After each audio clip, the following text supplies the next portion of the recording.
Good afternoon, ladies and gentlemen, and welcome to Berlin Brains.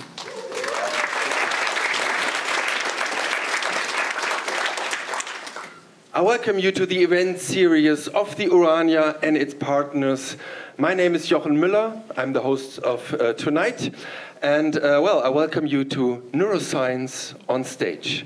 The partners this year are the Einstein Center for Neuroscience, that's the partner for today. We also have the Bernstein Center for Computational Neurosciences, the Excellence Clusters Neurocure and Science of Intelligence, the Max Delbrück Center for Molecular Medicine, and last but not least, the Sonderforschungsbereich. I don't even know if there's an English word for this, 1315. Okay, today we present you two scientists from the Einstein Center for Neurosciences. Why don't we do this in the Urania when I say Berlin Brains is an Urania event? Well, since 3 years we go on tour with this. We want to be a bit closer to you guys, right? And we go to different locations. This time we're in the cinema hall of the Zeiss Großplanetarium in Prenzlauer Berg. And you may have seen outside that this is a very special week tonight. So maybe you want to come back tomorrow and the day after, and then the day after, because we celebrate birthday here. We celebrate the birthday of a very special instrument, the microscope. On Sunday, April 13th, it's the International Day of the Microscope. And the microscope has an anniversary this year. It's 400th name year. In 1625, the Bavarian botanist Johannes Faber coined the name microscope, because you see, scope, the small micro things. Before that, people called it flea glasses or something else. Right? So we took this opportunity to, celebrate the microscope and what we see with it. So we have a lot of events. Check out planetarium.berlin, what we have an offer for you. But today, again, let me come back to what we have at hand here, Berlin Brains. And we present neuroscientists and their work in an easy and understandable way. So when you think neuroscience is hardcore, yes, in a way, because it's so cool, but no, because it's not understandable. The speakers took quite some effort in preparing over weeks for this presentation to really make it worthwhile and understanding for you, and they will show you in a minute more of that. This is what we say, the DNA of the Urania and our wish. And if you, at the end, say, well, there's still something maybe unclear for you, we have a long time to get engaged with you, a long time for discussion. I would say maybe half of the time, so roughly 45 minutes, the two speakers will speak, and then we have the same amount of time for you to ask questions, discuss with us. We don't go only on tour, we record all the shows since many years on video. You'll find them on YouTube or on the Mediathek of the Urania. And I emphasize this because you can go and watch all the cool videos, but what you can't do when watching the videos is engaging with us. So everybody watching this at home, hi, next time better get your ass up and come here, see the show live and talk to us. Okay, who's gonna blow your minds today?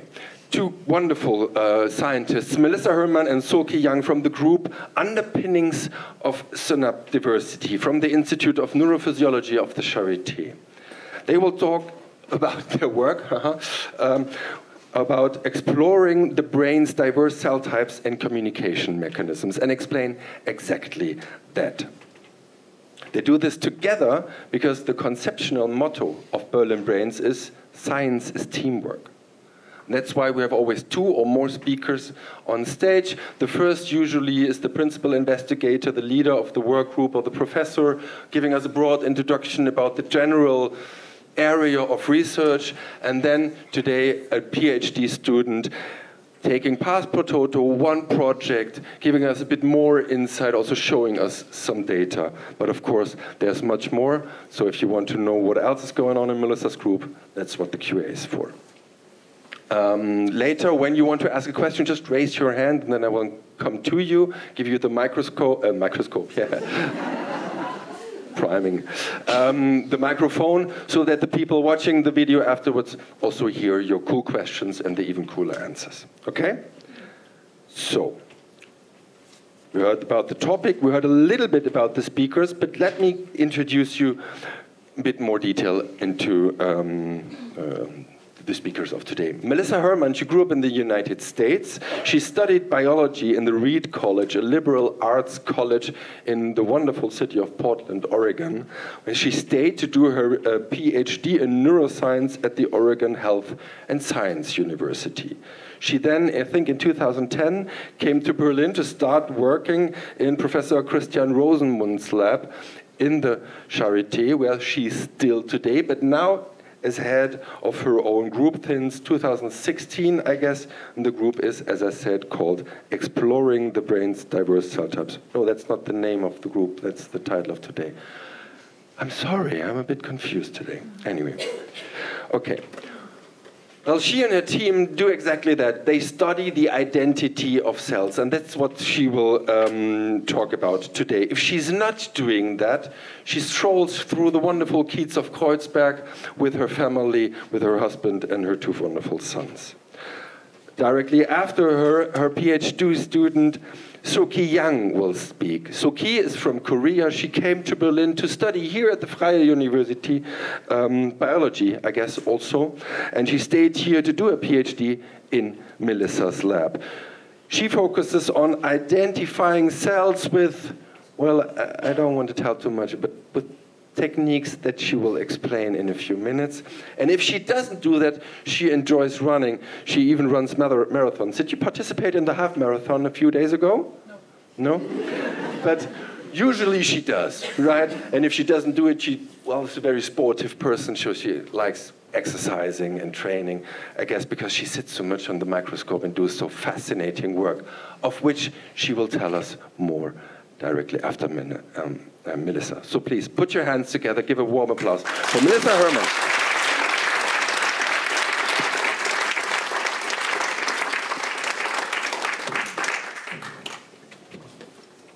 Okay, thank you, Jochen, for that great introduction. I'm Melissa Herman, and I am very excited to be here. This is my first time participating in Berlin Brains event, and actually, come to think of it, really the first time giving a talk in this to this type of audience and in this kind of environment. And I have to say, the last time I gave a talk was at a meeting that was so specialized that every single person was talking about mechanisms that occur at the synapse. And the person following me was a Nobel Prize laureate. So he has nothing on Seulkee. I'll say that, but just to say, this is a different type of talk for me, but I'm very excited to share some of the questions that we're addressing in the group that I'm leading at the Institute for Neurophysiology, and in particular, exploring this idea of different cell types in the brain and how they interact and the mechanisms by which they communicate. So we're sitting here in this audience, and I think it's probably not an uncommon thought that people are having in their head, wondering how the brain works, right? You're sitting here, you're here because you're at a neuroscience talk, so this is probably something you've thought at some point. And I'm going to give you a spoiler alert now and tell you that I'm not going to answer that question, but what I am going to do is try to convince you that in order to really understand this, to understand how the brain works, we have to first understand how the components that make it up. And we're not the only ones who think this way. This is a big movement in neuroscience right now to really understand the key parts that are making up the brain, and with the hopes that once we understand the pieces, we'll understand better how it functions as a whole. So when I talk about the pieces of the brain that make up what the brain is made up of, we can go down in scale. So we have first, the whole brain. We know that it's causing cognition. You understand that because you're watching me and thinking about what I'm saying now. And the next scale down is that we know that this organ is made up of many different cells that are interacting in networks. These networks are communicating by the specialized structure called a synapse, which is what we're mostly interested in today. And these cells have shapes or morphology and physiology or functions that they must undergo in order to be able to communicate with one another, which is their main function. How these functions happen on an even smaller scale level goes down to the molecular. What are the proteins that are in these cells that can drive the different processes that happen? And how are these proteins translated from the mRNA message, which Seulkee is going to talk about in more detail. And then, of course, on the smallest level, this is all encoded by the DNA and the genome that these cells contain. So now we think, we're already thinking now about the brain on sort of the cellular level. And let me just say, this is really where we're going to focus, where I am most interested in this point in neuroscience. And here you can see from this illustration, what we want to point out is that already you see these cells that are here in different colors, and they're different shapes. And of course, this is a vast oversimplification. But our brains have around 100 billion neurons. This is a huge number of cells in each of our heads right now as we sit and listen and try to understand this talk. And of these cells, there are around 3,000 different types. So what do I mean by cell type? You know, these cells we know are different from one another in both their form and their function. And in fact, this is not even a super new concept. And I think this is an appropriate time because of the anniversary of the microscope to talk about someone who is very famous in this field and also deemed the godfather of modern neuroscience, Ramon y Cajal, who noted even 100 years ago, looking through his microscope at human brain tissue and drawing what he saw, that there were clearly differences in the cells that occurred. And he was actually the first to postulate that the brain is made up of these distinct cells that are somehow, didn't know at the time how exactly, communicating with one another. So he could see just by looking that these cells are different. But are they different on the inside? Are they different in their function? These were things that were not yet clear at that point. And this is part of the driving force for the mission of my group, which is to understand better how the communication at very specific connections between cells happens in different types of neurons. So before we can really start to explore that, it's important to understand how a neuron looks and how it functions and its specialized structures that allow it to do so. So a neuron is a cell, and it may be that from your biology course in high school or whenever the last time it is that you took one, you have an idea of a cell as sort of this round structure. The important parts, of course, being you have the plasma membrane that surrounds it, and then a lot of what we call intracellular organelles that provide the energy that are necessary for the cell, and then the nucleus where we contain all of the DNA that's going to be transcribed into RNA and eventually into protein to allow the cell to function. So a neuron has, of course, these structures as well. It needs it. It needs to do basic cellular processes.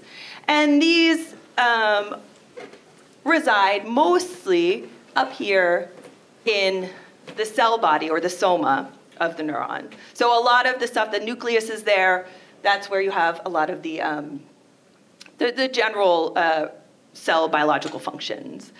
But neurons also have to be able to communicate. They have to be able to receive signals, and they have to be able to transmit them. And for that reason, there are specialized structures that the neuron has.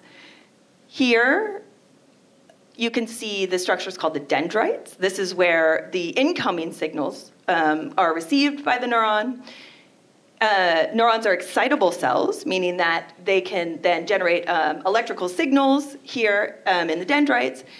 And then the axon is the structure that is going to send the signal to the targets, to its target cell. And in the axon, this is where we have the generation from the signals that are accumulating in the dendrite into this wave of electricity called an action potential. And the action potential moving down the axon is really the key to the communication. And then it ends here at this point of contact between the what we call postsynaptic neuron, or presynaptic neuron, I'm sorry, the neuron giving the signal, and the postsynaptic target, which is receiving. And this point of contact is called the synapse. This is where really the action that I'm interested in happens. And we might be thinking that why doesn't this just, or what, couldn't this just happen by electricity passing from one neuron to the next, right? Just an electrical signal. This one gets shocked, that shocks the next one. That's not, for the most part, I mean, that can occur, actually. There are synapses where this happens. But for the most part, that's not how nature has really devised this to work. The best way for it to work is actually through the release of a chemical called a neurotransmitter. So here at the synapse, neurotransmitter is released, and then it's detected by the target cell. And this is how you get the generation of the signal in the postsynaptic target. So, sounds simple enough. I think that you even see these schemes sometimes on ads for antidepressants and things. So this is kind of clear. But it wasn't always so clear. And actually, the way in which neurotransmitter is released, this is one of the stories that got me interested in neuroscience to begin with, and particularly in this part and process of neuroscience. When it was first noted that a neurotransmitter was released and that there was a chemical transmission that was happening at these synapses, it was proposed by a very brilliant scientist, Bernard Katz, that the neurotransmitter was released in packages of many, many molecules at once.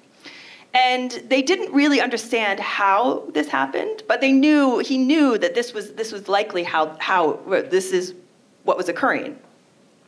So then it wasn't until and this was back in the 50s, and if I didn't mention that.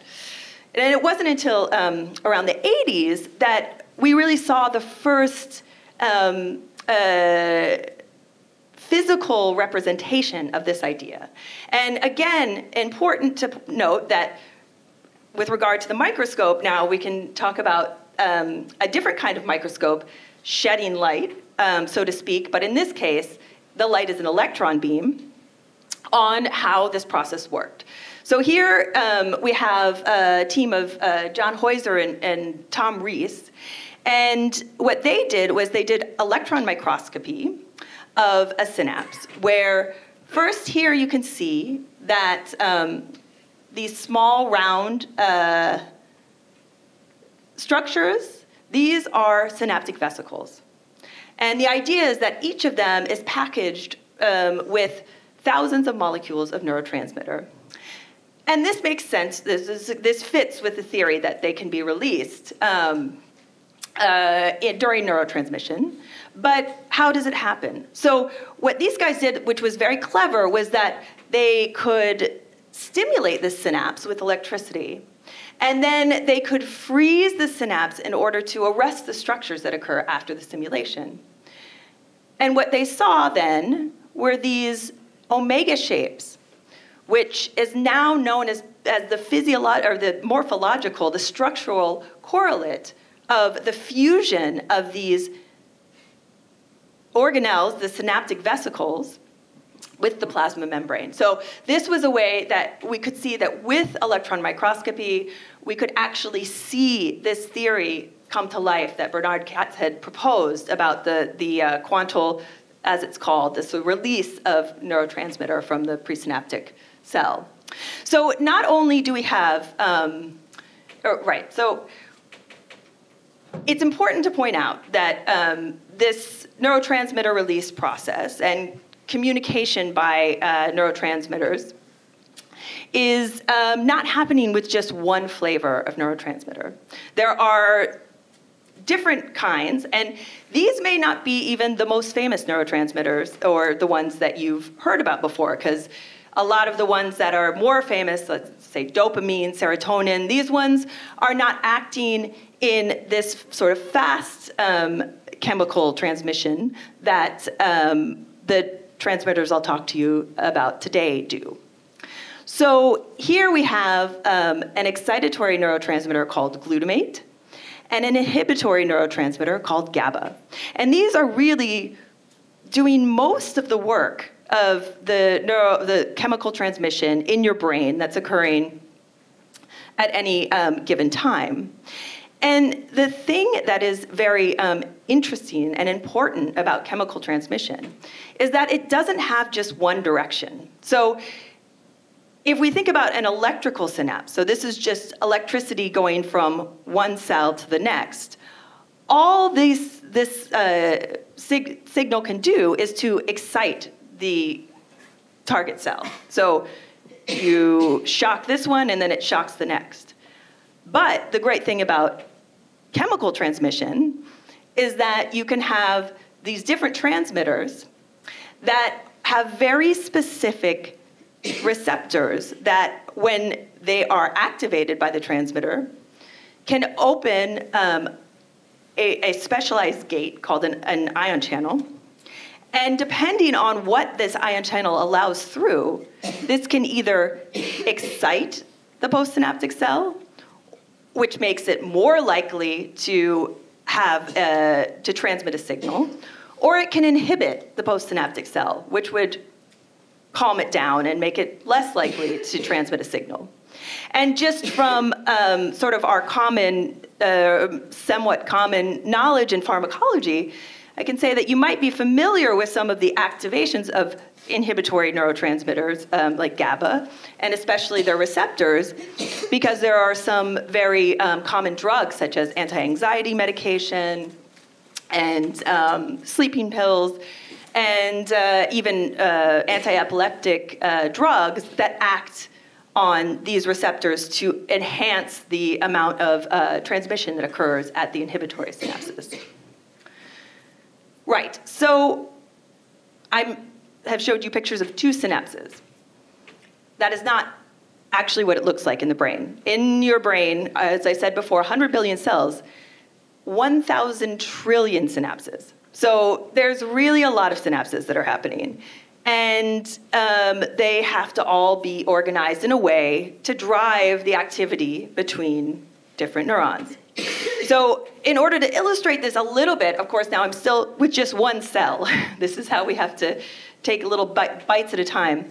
I wanted to show you another really, really beautiful image that comes from a very recent study from Jeff Lichtman's lab at Harvard, where they've done, again, electron microscopy.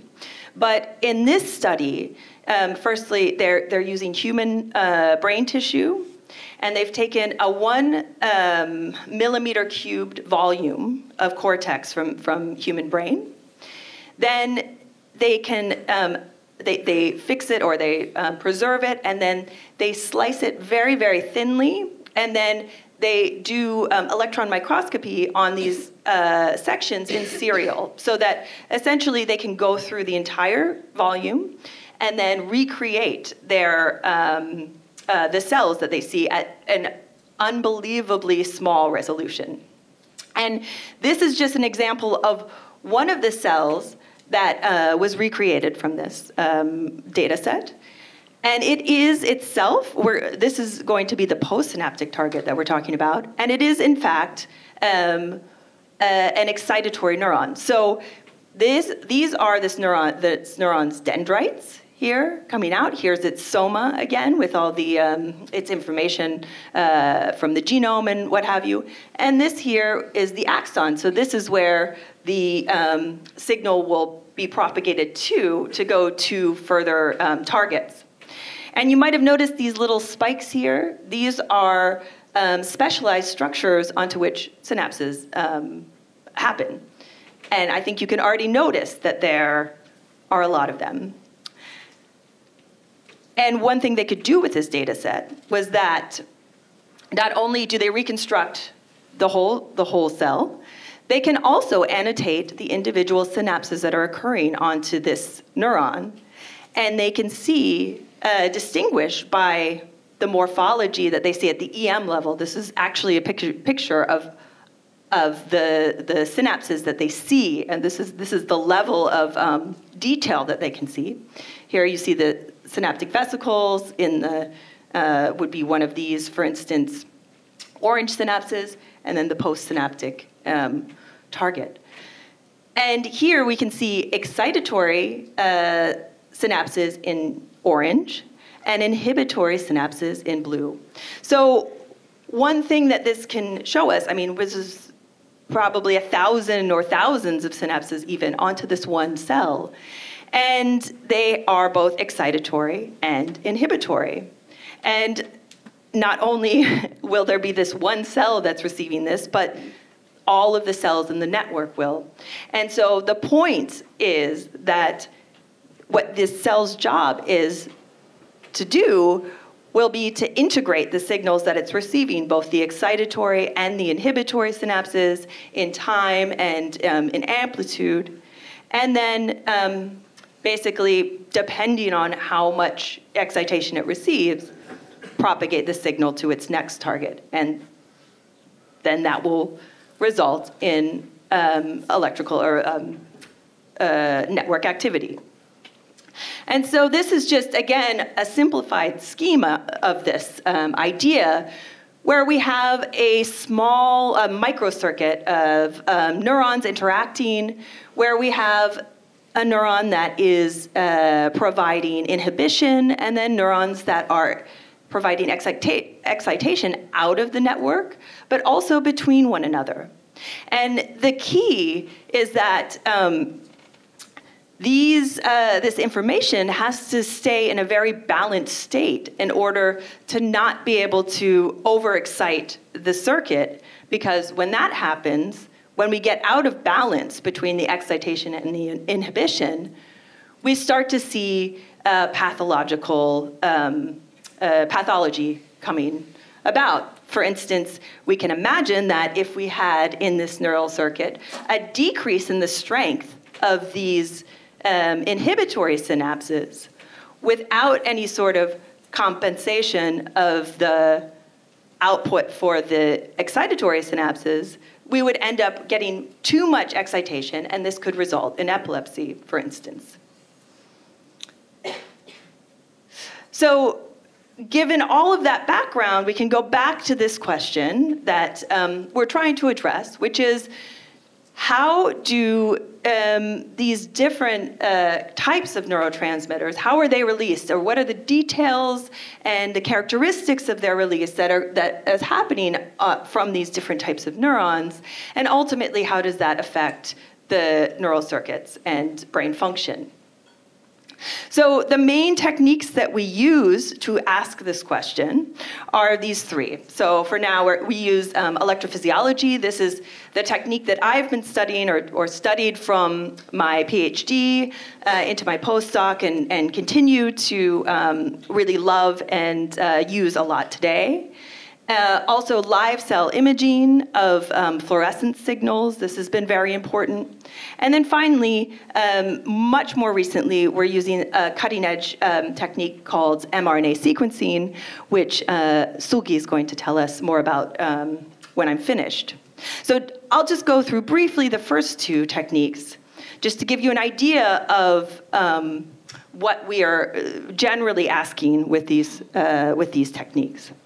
So the first is electrophysiology, which is really a very fun technique to work with if you want to have a real-time idea of what's happening with your cells.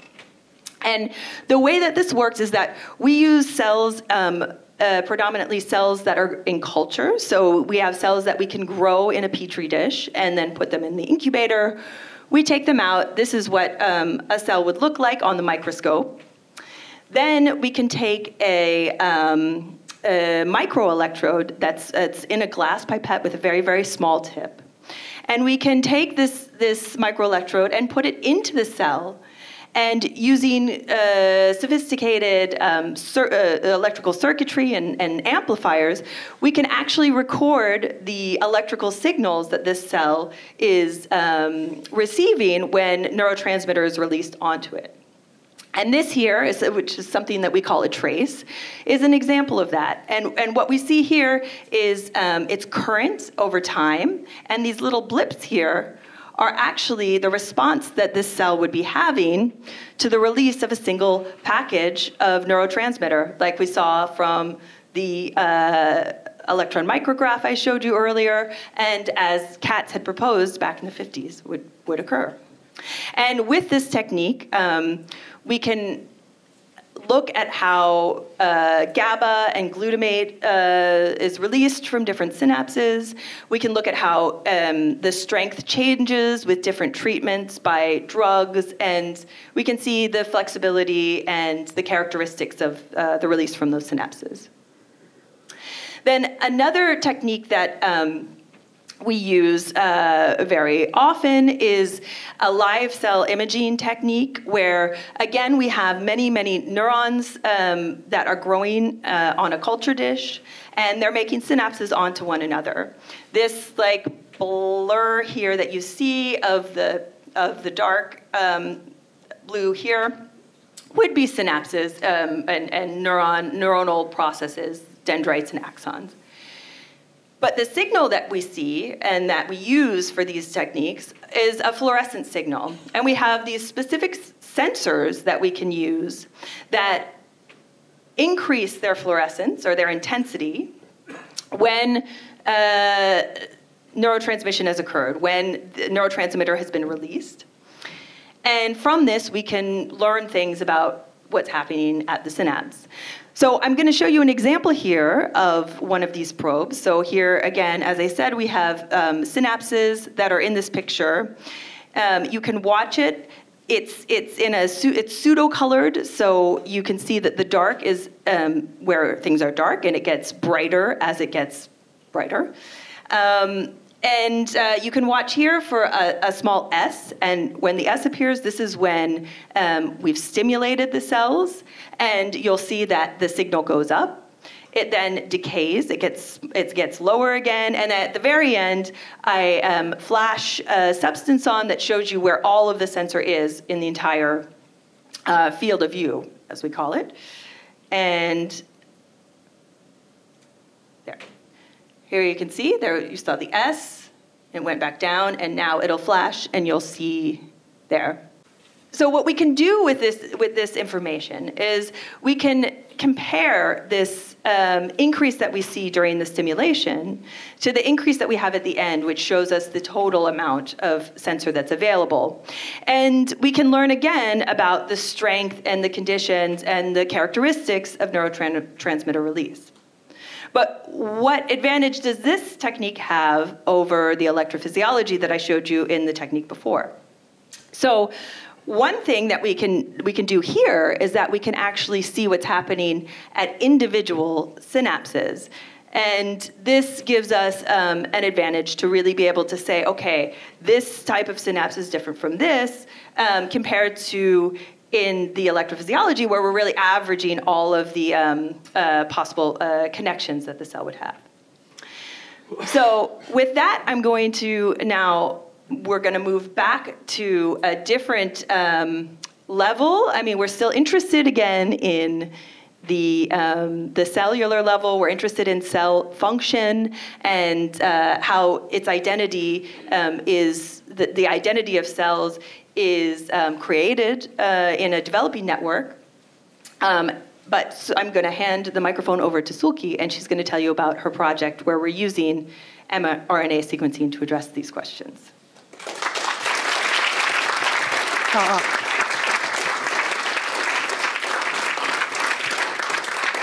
So good morning, everyone.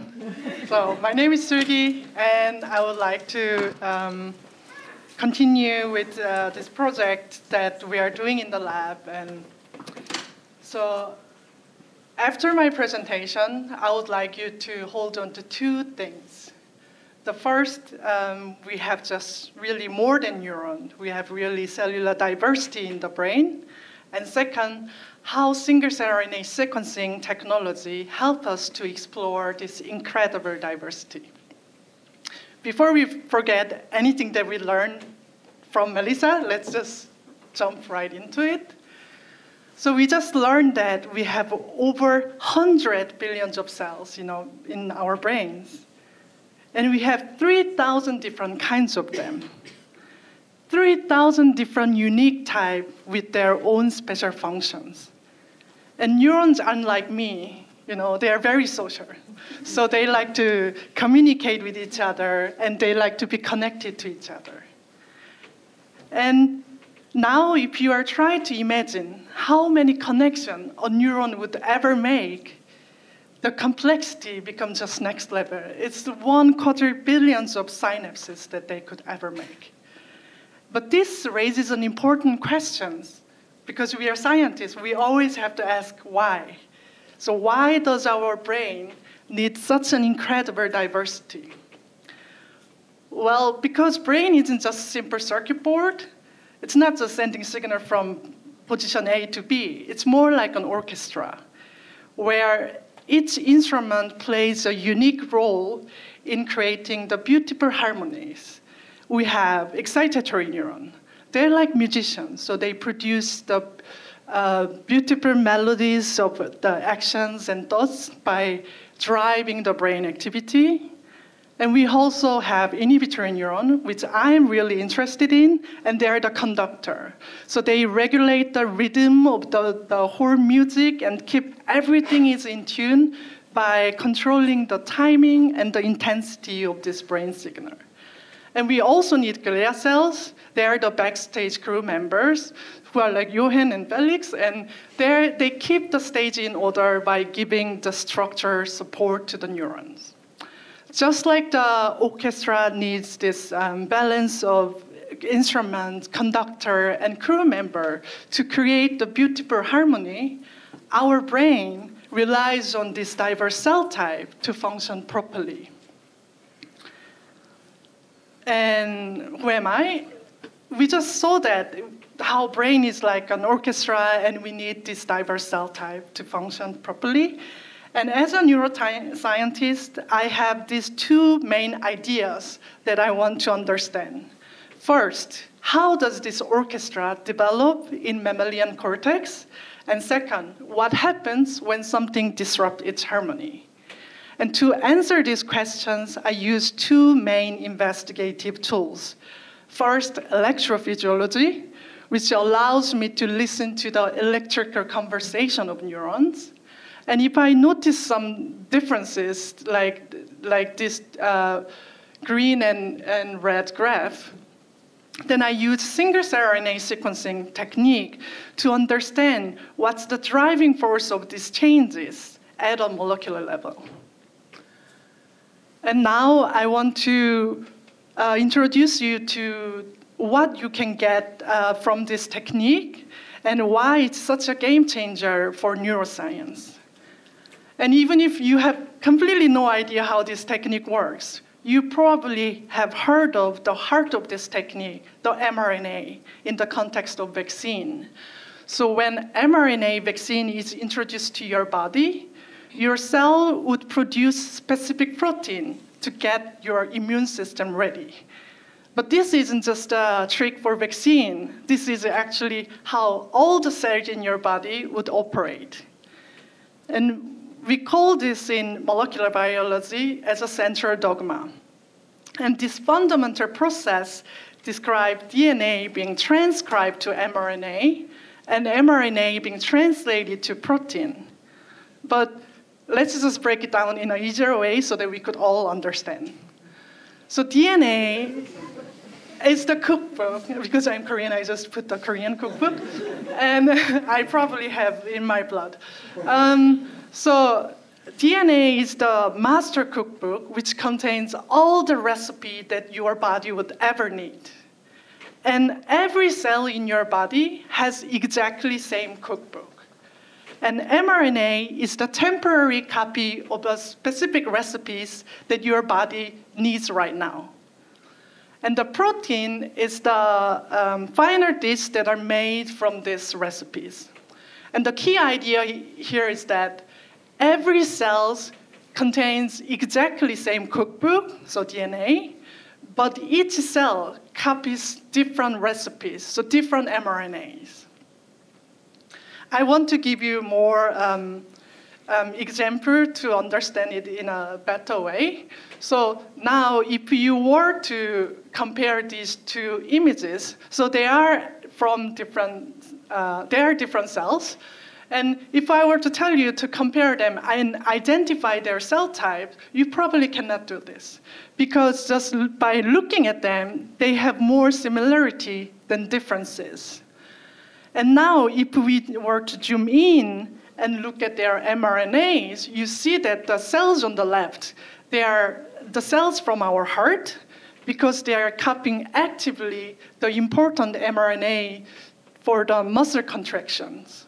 And the cells on the right, they are glia cells from our brain. And they are we know that they are glia cells because they are making the mRNA that are important to support neurons.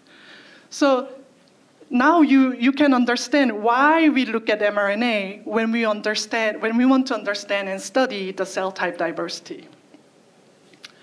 But the challenge is that we actually have the mixture of diverse cell type in our system. And they even look different. Like if you were to compare them just by their look, they also look completely different. And they are probably making completely different mRNAs.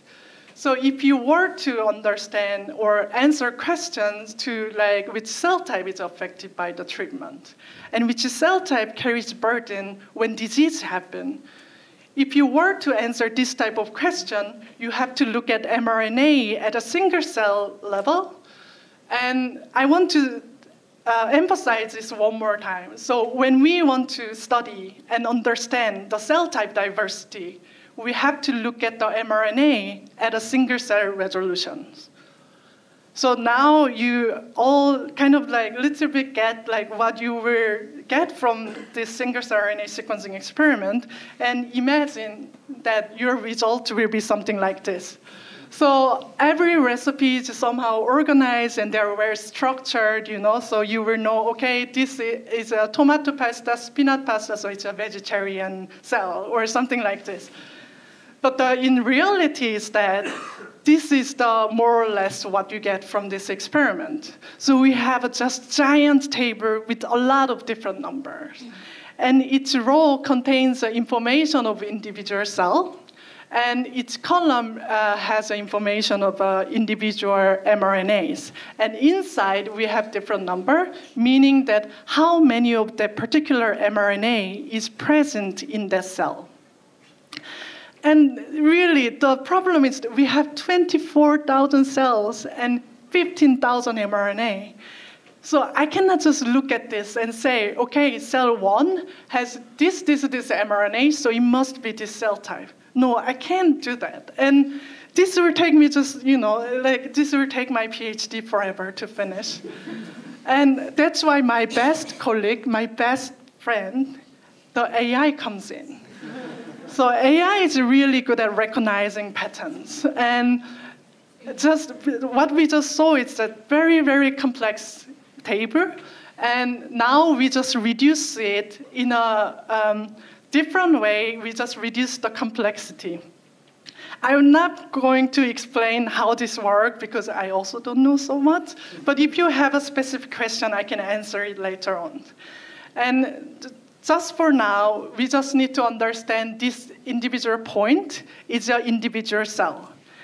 And they have somehow different color, and they have different color based on their grouping. And they could be grouped together when they have a similar mRNA. So we will have, from this 15,000 different mRNA, we will probably have some relevant and important mRNA, but we will also have some, irrelevant, some random stuff. And then we just trash them, and then we just contain these important ones and put it in this like two-dimensional plot. So let's imagine this is like the magic, how it works. But still, we don't know that which group belongs to which cell type. So this is where the AI friend comes in, and we have first reference data. And here, the individual, each group is already like annotated per cell type, because we know that for this blue cell, for instance, they are called paralbumin neurons, and they need paralbumin ERBB4, LHX6 to be identified as paralbumin neuron. So our model can now study by looking at them, and then we can have like multiple of cells so that it can train really well. And then later on, we feed our data to the model, and then we can have now our unknown cell type could be annotated with the proper cell type. So now that we have some kind of idea, about what I do in a daily basis, and I would like to walk you through how I designed my experiment and want to share with you my key result. And first, I need to dissect the mouse cortex and extract cells from it. And then I will grow them on a dish with their favorite food. And we call this system a cell culture system, and which is a very powerful tool because we can study the effect of specific drug, or we could even model a disease on a dish. And then I grow them normally for 6 days, and at day 6, I treat one dish with activity blocker. So now you have to imagine we have two groups. So one group we call a control group without any treatment, and they grow just normally until the experiment. And we have the other group with an activity blocker. And why do I block activity? Because we know already that activity is really, really important for the neuron to mature and develop properly. And then at day 14, I perform first electrophysiology, and I notice something, then I do single-cell RNA sequencing. And with this experiment, I want to answer these two main questions. So which cell type is affected by activity blocker? And second, which mRNAs are changed in that particular cell type which are changed? So this is now, again, the typical part. So now we also, again, have the UMAP, and we see that, again, the individual point represents a cell, and they are grouped together based on their mRNA expression. And when they have a similar expression, they are grouped together and they have a same color. And here you see that 13 different color.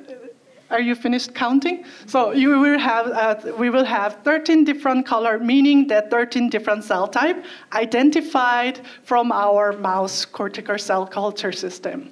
And like I said before, I'm interested in inhibitory neuron, the conductor cells. So here you see the 3 different types of inhibitory neuron, and here one. So we could identify 4 different inhibitory neurons in our system. But before I zoom in and look at their mRNA, I want to show you the image, how they look like, because it's more fun to watch. And now on the left, again, they are in the control conditions, so they grow normally for 14 days. And on the right, they are with activity blocker at day 6 from the day 14. And you see this little blob here. These are the cell body. And they have this fiber-like structure. These are the processes they are making to be connected to one another. And now if you were to compare this to image, you see clear differences. The first is that these cell bodies are so much smaller. And second is that they are making really, really less connection to one another. So with this result, we can claim that the blocking the activity is interfering the maturation and the development of inhibitory neurons. And now we want to zoom in again and know, but which inhibitory neuron specifically is affected the most? To answer this, we have to zoom in and look at the mRNA again. And here is, again, the UMAP. And we could, like I said before, we could identify 4 different inhibitory neurons. And this is when I use cell type, so different cell type as my observation, but I could have condition as my observation. Because we have 2 different conditions, so these are exactly same plot. So they are plotted based on the mRNA's expression, and individual point represents a cell. But this is when I use the cell type as observation and here as condition. So since we have 2 conditions, we have 2 different colors. And blue dot means here is the control condition, and the pink represents with activity blocker. And the way we look at this is actually quite simple. So we look first the purple, it should be purple, but the purple group, and we compare how this, inside of this purple group, how this blue and pink dot, how they're close or how far away they are. And you can see that in VIP group, that VIP sounds a little bit strange, but in the VIP group, the blue dot and the pink dot, they're kind of like intermixed quite well. And this is also true for the SST group, the orange group here, and then also the other group. But when you look at the pro-albumin group, the green group, you clearly see that they are the blue dot and the pink dot, they're quite separate, and they are not mixed very well. But what does this mean? This means that blocking the activity affects severely on this specific inhibitory neuronal type, which is para-albumin neuron. And now we can look at the mRNA that are actually changed with this, within this cell. And so here again, the blue dot is it's less expressed because of the activity blocker, and then here is more with the activity. But this is not so important to understand. The important message here is that we could identify really hundreds of mRNA that are changed in these pro-albumin neurons, and these mRNA are important for synapse formation and neuronal maturation. So with this result together, we could say the activity is really important for the para-albumin neuron to mature and grow properly. And we could even identify what are the mRNA that are necessary for this neuron to mature and develop properly. And our result is really, really exciting because para-albumin neuron, they are associated with many kinds of brain disorder. It is linked to Alzheimer's, epilepsy, schizophrenia, and autism spectrum disorder. But you might still wonder, so what? Why does this matter? Seulkee, I thought you were curing Alzheimer's, but you're not. But to really find the treatment plan, we have to understand the brain at a fundamental level. Which cell type are involved? What mRNAs are they expressing? And how do they change in different contexts? And by answering these questions, we lay the foundation to understand brain in health and disease, which would lead to the meaningful progress in the field of neuroscience. And just like brain needs diversity, we have also people in our group with diverse expertise. And I would like to thank you, everyone in our group, and I would like to also thank you for your kind attention.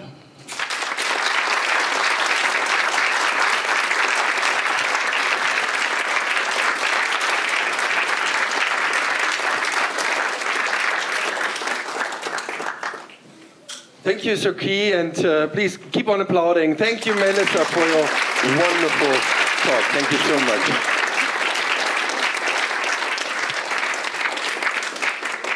I would like to open the discussion session, and I'm quite sure that you have some questions in your head, but at the moment I have the microphone, so I want to start with the first question. The fact that blew my mind was the sheer amount of differences, 3,000 cell types.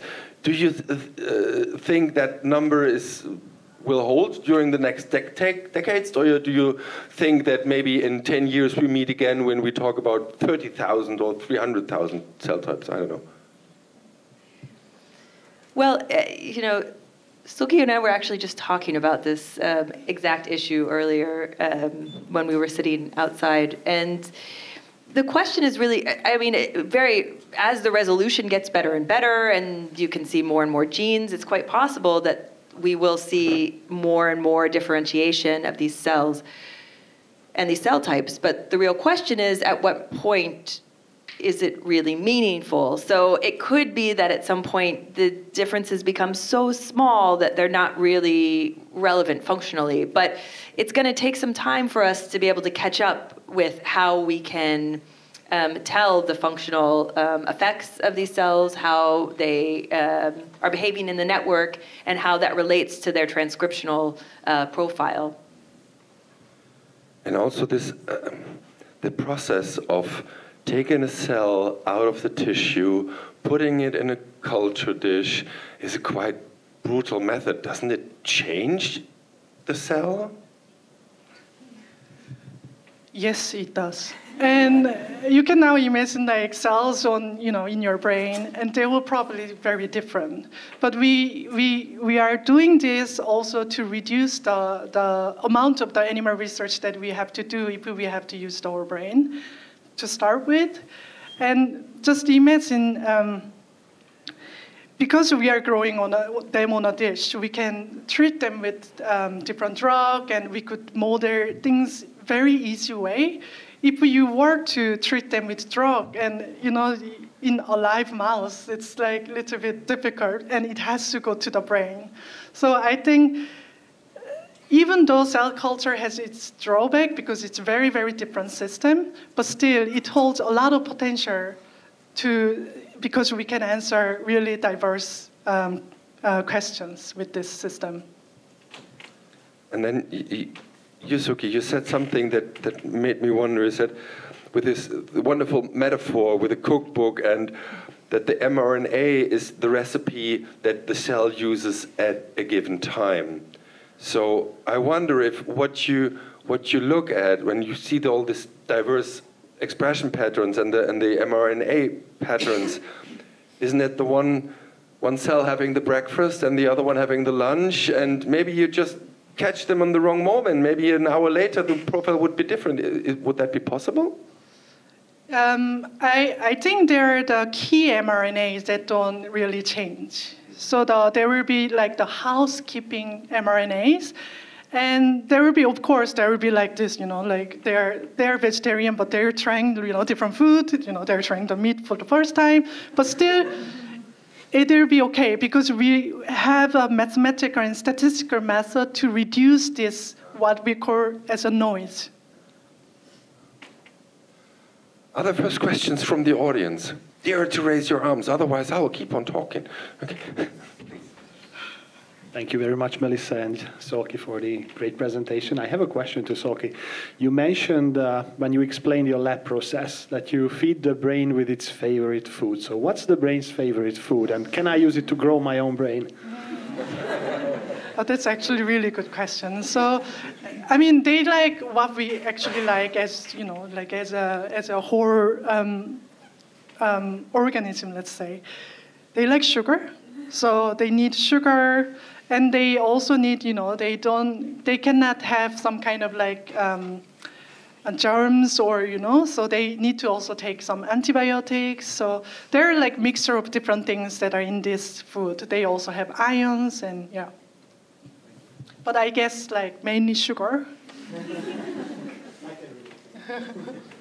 Wouldn't that cell culture medium be a good beverage after sports? I mean, would it give you all you need? Yeah. Okay. I will try that for my postdoc position. I wonder what your boss would look like, because that stuff is quite expensive when you come into the lab and you see Seulkee. Okay, more questions from the audience. Yes, please. When do the cell types start to differentiate? Is a mouse born with this 3,000 or maybe more types, or when did it start? That's also an excellent question. A lot of the cell types are defined in the mouse before they're born. So we're using cultures from neonatal mice, so very, very newborn. And the general cell type, at least, seems to already be determined. It's interesting because there's quite a lot of work that's been done, not by us, but by other labs, where they think that it could be that the excitatory neurons, and we're talking about the cortex, this is one specific area of the brain, that those cells, the excitatory neurons there, may be more defined by the time that they migrate. So they start as progenitors, they migrate up to where they're supposed to be, and they're sort of defined by the time the mouse is born. And that the interneurons that we're looking at, they have a general phenotype or general identity, but as they get into their area where they're going to do their work in the network, their subtype becomes more refined.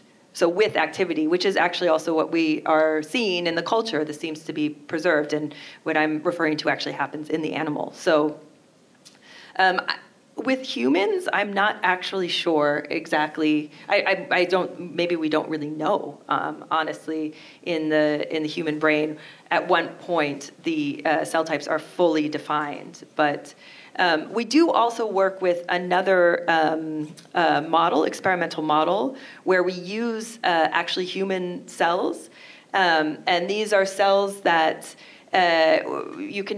they're cell lines that are generated originally from fibroblasts, from skin cells, from humans, and you can reprogram them into stem cells, pluripotent stem cells that can become really any type of cell. And then we drive them to become neurons by having them express certain factors. And so we have some idea of how, at least in a dish, we can watch neurons mature, human neurons mature, and make synapses and study their properties.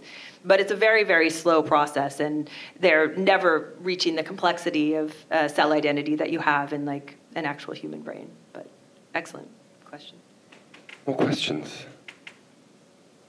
What I wondered, you showed this slide, Seulkee, at the end, where you said that so many diseases may be affected by the cell identity. Would it be oversimplified to say this cell type is responsible for disease A and this cell type is responsible for disease type B? Can you say that? I think, like brain is really, really, really complex organ, and they, so like let's say in case of epilepsy, it could be the excitatory neurons are just overexciting.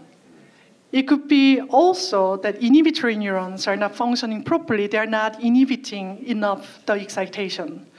So what we see and what we study is just some aspect of this disease, but we cannot study the whole, like as disease as like whole system, So I think it's it's difficult to say this once there is like affected in the whole disease, but it's just some aspect of disease is associated with this particular cell type. And this is actually really exciting news because this neuron is really, really special.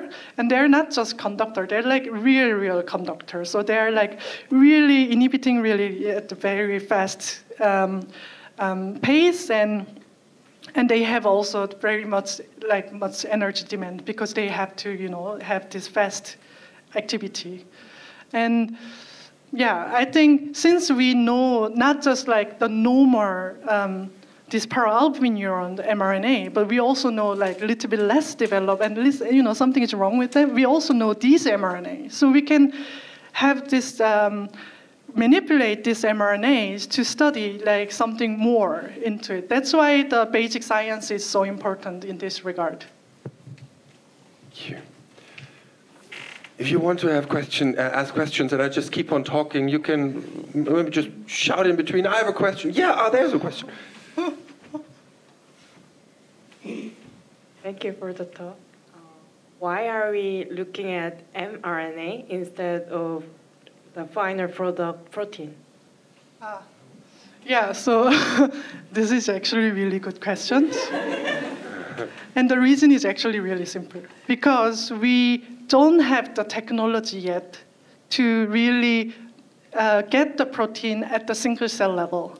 But mRNA are just like really a lot of them exist, and we can amplify them with using this technique. We also know the PCR, with the vaccine and the COVID.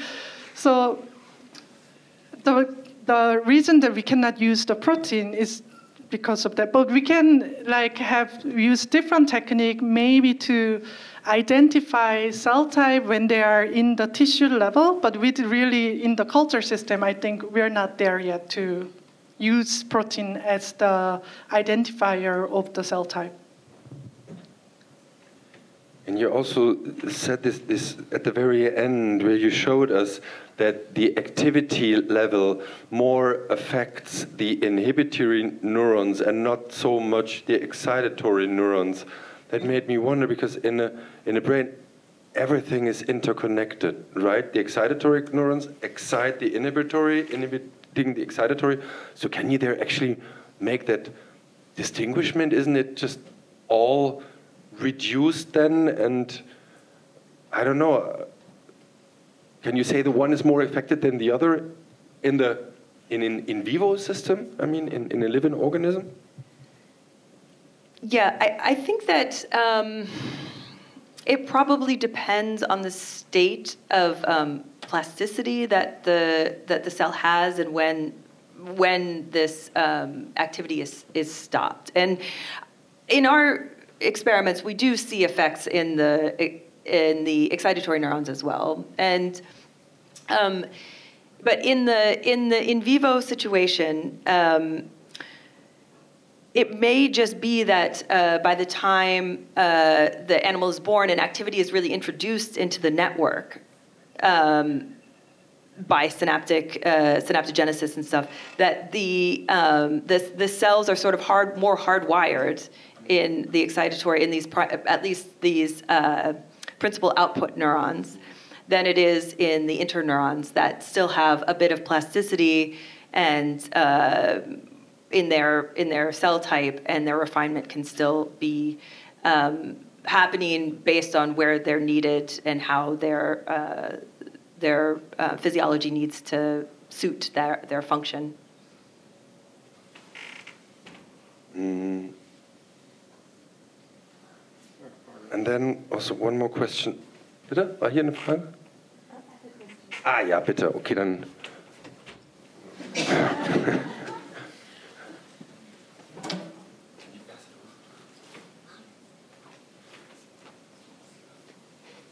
Yeah, thank you very much.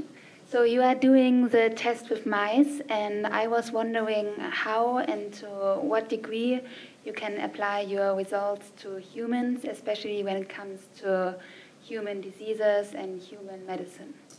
Thank you.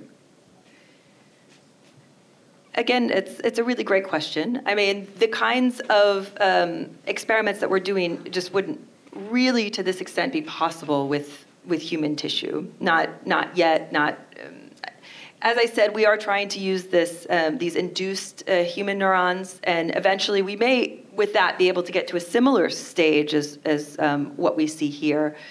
But I mean, in general, a lot, if not most, I mean, really most, of the preclinical work is still done with animal models. And as it turns out, we really can learn quite a lot from those models to then be able to look back at the human system and apply some of these things. I think that it's, again, very, very interesting that, you know, we see this cell type that is seems to really carry a bit more of the burden, as we could say, of this treatment, this parvalbumin neuron, which is also seems to be associated with all of these diseases. So if we can then say, all right, well, which kinds of genes do we see that are changed here? We can now, using especially AI and the kinds of bigger data analyses, look into the human sequencing studies. There have been post-mortem human sequencing, single-cell sequencing studies that have been done. And we can say, all right, well, are the genes that we see now associated with some of these diseases that have been shown? You know, we can do these genome-wide studies, analyses, and look, and then we really might be able to apply directly some of these results to what we see in human disease. So I think it is applicable, but we also, you know, always have to take things with a grain of salt, because there are differences between human and rodent neurons. We're learning this more and more now. Like, this is really an active area of research, but it's a good starting place because it is the only starting place. We spoke about the role of activity in development of the brain cells. Is it really on a cellular level, or can you also transfer this to the growing of a child? I mean, how much activity, physical activity, does my boy need to mature? Is it the wrong comparison? Yeah. So anyway, when we talk about activity today, it's what's happening in the brain. So I mean, like, if you move around more, yeah, probably it will help. But it's just like if you drink, coffee, one cup of coffee every day, it'll make you healthier, you know? So it's something more like this. I think the reason the brain needs activity, it's really in the level of in the brain. But how this activity is generated and like this, I think it's a little bit different question. One more question, wonderful, there in the back.